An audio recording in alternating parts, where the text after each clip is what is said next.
చెప్పేశారు.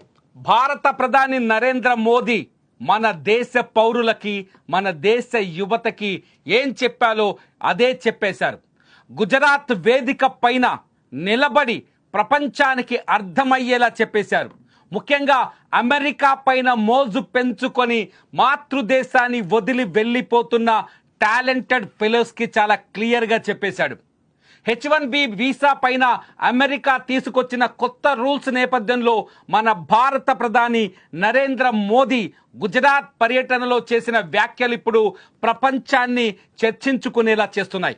ముఖ్యంగా భారతదేశం ఎప్పుడైతే టారిఫ్స్ వివాదం భారత్ అమెరికా మధ్య వివాదానికి దారి తీశాయో, ఎప్పుడైతే టారిఫ్స్ విషయంలో ట్రంప్ మొండిగా ప్రవర్తించారో అప్పటి నుంచే మన భారత ప్రభుత్వం స్వదేశీ 2.0 అనే ఒక నినాదాన్ని అందుకుంది.